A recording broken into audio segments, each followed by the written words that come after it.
이번 시간에는 사람의 발생에 대해 알아보도록 하자. 먼저 남자의 생식기관에 대해 알아본다면 남자의 생식기관에는 남성 호르몬을 분비하고 정자를 생성하는 정소가 있고 정소 위에는 부정소가 있는데 부정소에서는 정소에서 만들어진 정자가 이동을 해서 성숙하게 되고 운동성을 가지게 된다. 그러다 성적 흥분을 하게 되면 부정소에 있던 정자는 수정관을 통해 요도를 타고 몸 밖으로 배출되게 된다. 이때 정자가 몸 밖으로 나갈 때 정낭과 전립샘에서 정액을 이루는 물질을 분비하게 되고 정자의 활동에 필요한 양분과 공간을 제공해 주게 된다.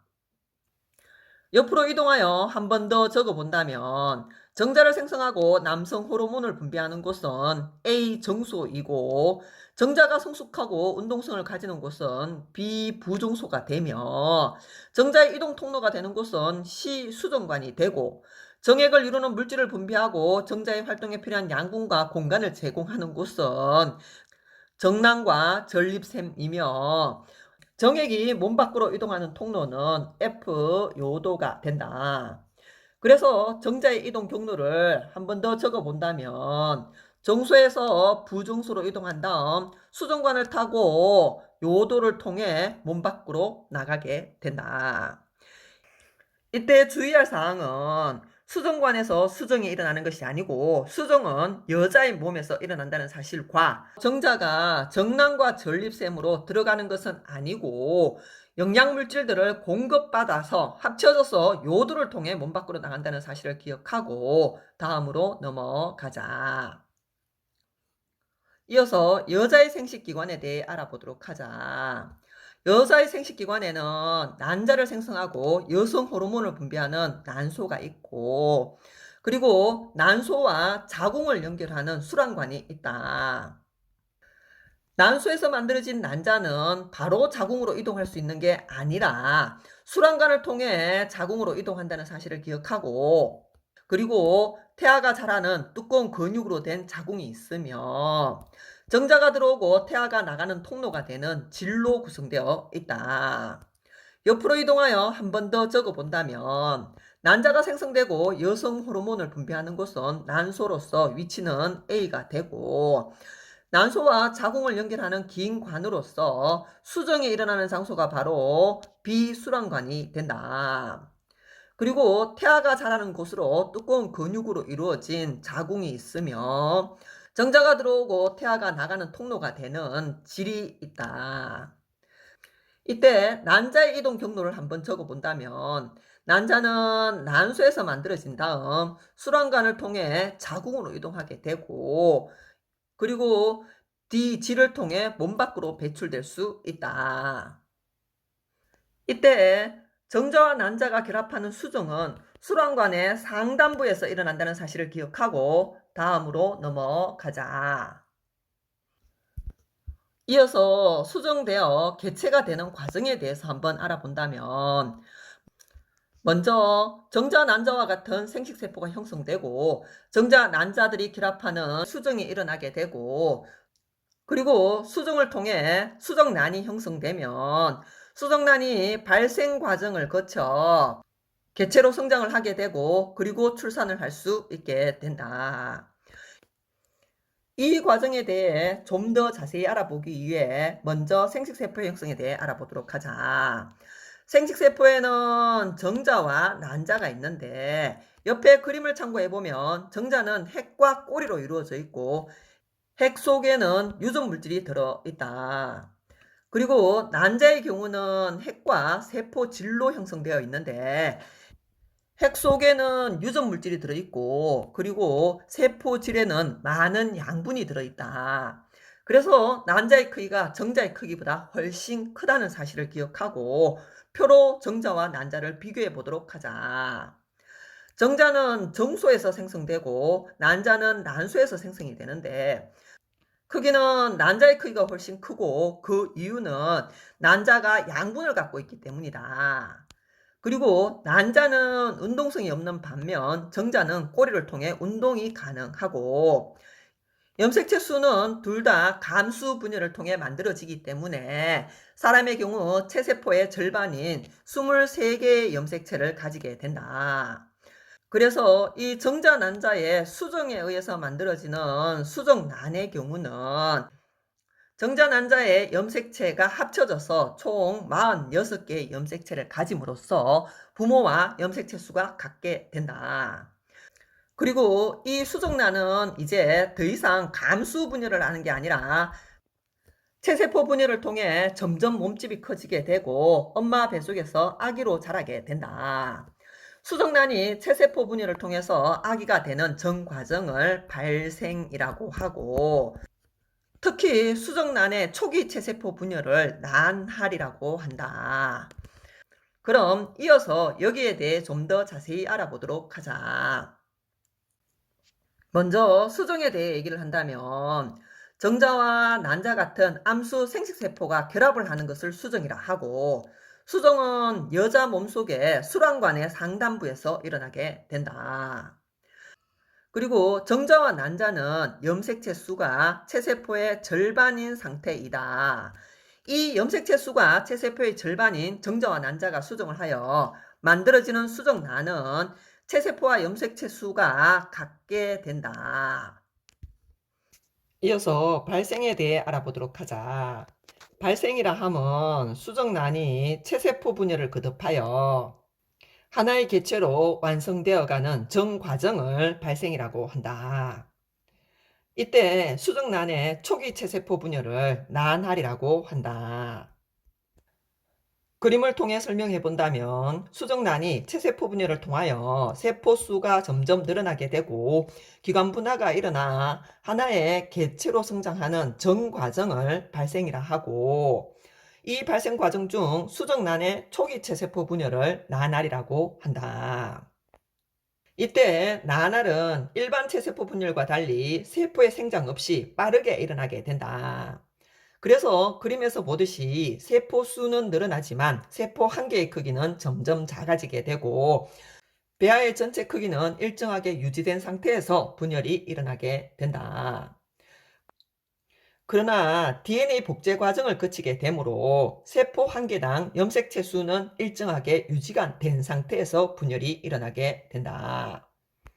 그리고 정자, 난자가 수란관의 상단부에서 수정이 되어 수정란을 형성한 후 자궁 쪽으로 이동하는데 자궁에 도달할 때까지 대략 7일 정도가 걸리고 7일 정도의 시간이 지나면 수정란은 체세포 분열을 통해 포배 상태가 되고 포배 상태에 자궁에 도달한 수정란은 자궁벽에 착상을 하게 된다. 그러면 이때부터 임신이라고 한다. 한 번 더 정리를 해본다면 난할은 세포의 생장 없이 빠르게 분열이 일어나므로 세포 수는 늘어나고 세포 하나의 크기는 감소하며 전체 크기는 일정한 상태인데 DNA는 복제를 한 후 분열을 하므로 염색체 수는 일정하게 유지가 되고, 그리고 난할은 일반 체세포 분열에 비해 속도가 빠르다고 했다. 수정이 되고 7일 정도가 지나면 수정란은 포배 상태가 되고 이때 자궁에 도달을 하여 착상이 일어나게 된다는 사실을 기억하고 다음으로 넘어가자. 난할을 거친 배아는 자궁에 도달을 하게 되고 그러면 자궁 안쪽 벽을 파고들어 파묻히게 된다고 했다.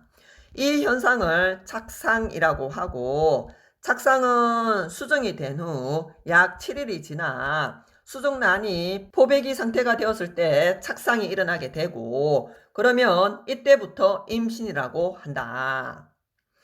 그럼 배란에서 착상까지 한 번 더 정리를 해본다면 먼저 난소에서 만들어진 난자가 수란관으로 나오게 되는데 이 과정을 배란이라 하고, 수란관에서 정자와 난자가 만나 결합하는 것을 수정이라고 한다. 그리고 수정을 통해 수정란이 만들어지고 수정란은 체세포 분열을 하게 되는데 수정란의 초기 체세포 분열을 난할이라고 한다. 그리고 수정 후 약 7일 정도가 되면 수정란은 포배기가 되어 자궁 안쪽 벽에 파고드는 현상인 착상이 일어나게 된다. 수란관으로 배란된 난자가 정자와 수정이 되고 수정란을 형성하고 수정란은 난화를 진행하면서 자궁 쪽으로 이동을 하고 7일 정도의 시간이 지나면 포배기가 되어 자궁에 도착을 하고 자궁벽에 착상이 일어나게 된다는 사실을 기억하고 다음으로 넘어가자. 이어서 태반에서의 물질 교환에 대해 알아보도록 하자. 착상이 일어난 이후 태반이 만들어지고 태반을 통해 물질 교환이 일어나게 된다. 모체는 태아에게 태아가 잘 살아갈 수 있도록 산소와 영양분을 공급하게 된다. 거기에 반해 태아는 모체에게 CO2와 노폐물을 내놓게 된다. 이때 태아를 기준으로 태아의 심장에서 내보내는 혈액이 흐르는 혈관을 태아의 동맥이라고 하고 태아의 심장으로 들어오는 혈액이 흐르는 혈관을 정맥이라고 한다. 그래서 태아의 정맥에는 산소와 영양분이 많게 되고 태아에서 엄마 쪽으로 이동하는 태아의 동맥에는 이산화탄소와 노폐물을 많이 포함한 혈액이 흐른다는 사실을 기억하고 그리고 이렇게 물질 교환이 일어날 때에 아기의 혈액과 엄마의 혈액이 직접 섞이는 게 아니라 태아의 모세혈관과 엄마의 혈액 사이에서 확산에 의해서 물질 교환이 일어난다는 사실을 기억하기 바란다. 그리고 태아와 태반을 연결하는 긴 띠 모양의 구조물을 탯줄이라 하고 옆에 그림에서 A가 탯줄이 된다. 그리고 B는 양수이며 양수는 태아가 건조되는 것을 막고 외부의 충격으로부터 태아를 보호하게 된다. 태아의 정맥에 산소와 영양분을 많이 포함한 혈액이 흐른다는 사실을 기억하고 다음으로 넘어가자. 태아가 건조되는 것을 막고 외부의 충격으로부터 태아를 보호하기 위해 양수가 있다고 했다. 그리고 탯줄의 정맥이라 함은 엄마에게서 아기 쪽으로 들어오는 혈액이 흐르는 혈관을 탯줄의 정맥이라 한다. 그래서 탯줄의 정맥에는 노폐물과 이산화탄소의 양은 적고 영양소와 산소를 많이 포함한 혈액이 흐른다고 얘기를 했었다. 이어서 태아의 발달 과정을 살펴본다면 수정이 되고 약 8주가 되면 태아는 사람의 모습을 갖추게 된다. 그래서 수정 후 8주까지는 배아라는 단어를 사용하고 수정 후 8주 이후부터 태아라고 부른다. 그리고 태아는 점점 기관 분화가 일어나게 되는데 각 기관이 만들어지기 시작하는 시기와 완성되는 시기는 다르며 걸리는 시간도 각각 다르다. 그림을 통해 한 번 더 살펴본다면 신경계라든지 심장, 팔, 눈 등 각 기관이 만들어지기 시작하는 시기와 완성되는 시기는 다르며 걸리는 시간도 각각 다르다는 것을 알 수 있다.